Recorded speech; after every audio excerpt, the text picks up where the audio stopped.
layers. Colin Sahlman, high schooler, is in this Prefontaine Classic mile. He ran 3:58.8 indoors. Remember the high school record, 3:53 by Alan Webb. Jim Ryan ran 3:55. Hobbs Kessler 3:57.6. Drew Hunter 3:57.8. Those are the four runners ahead of Sahlman on the all-time list. Do you think he's able to move up that list this weekend? Gordon, what's your prediction for Sahlman? I think he will move up the list. I don't think he's going to run 353.42. I would say it's going to be more of a 356 to 355. I think he Oh, I could. forgot Gary Martin too. Sorry, forgot Martin on there. Yeah. I was looking at an So, old list. old list. Look at you. Looking at old list. Yeah. I mean, maybe he surprises us and he runs 353 low. But, hey, man, it's hard. It's hard to run 353. I don't know about you, but I've never done it. So, No, it's hard for sure. it's a very hard thing to do.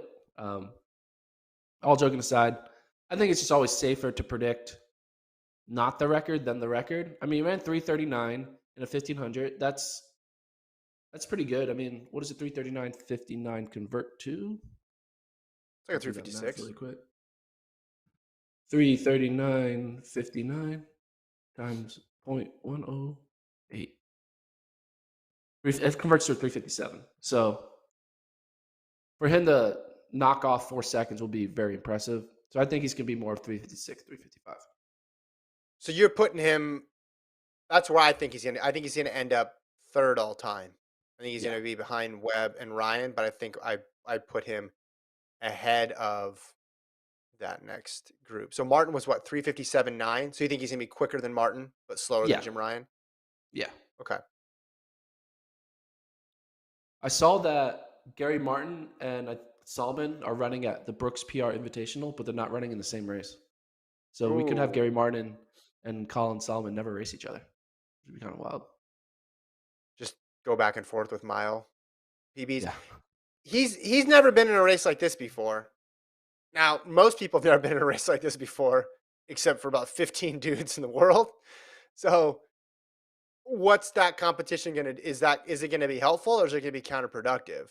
Because if they're running 350 pace, is there a second group that forms where Solomon can have somebody to run with?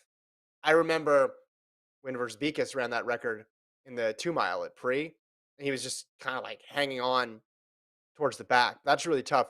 Webb, when he ran 353, Garouge was in the race. So, the best guy in the world was in it.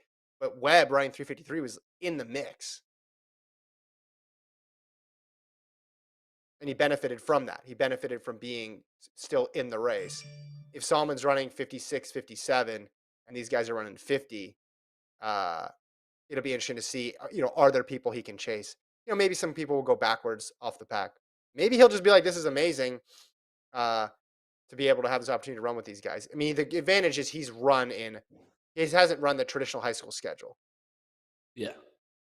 So He's going to he's scream, more "This is experienced. amazing," while he's running around in a circle. This is Well, amazing. I'm in the pre-classic. well, Taking photos, most, selfies.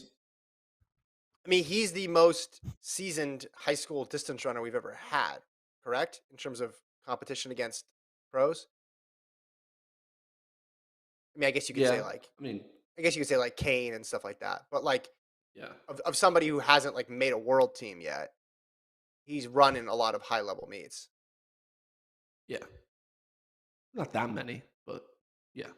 But I don't correct me if I'm wrong. I don't think Webb's senior year he wasn't running the equivalent to the sound running meet his senior year.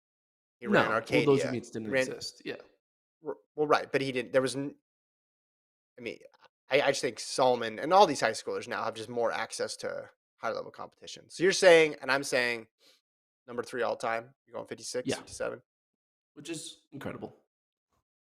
Yeah, That's just casual. Casual number 3 all time. Just casual. yeah. All right, that's the mile. That'll be exciting.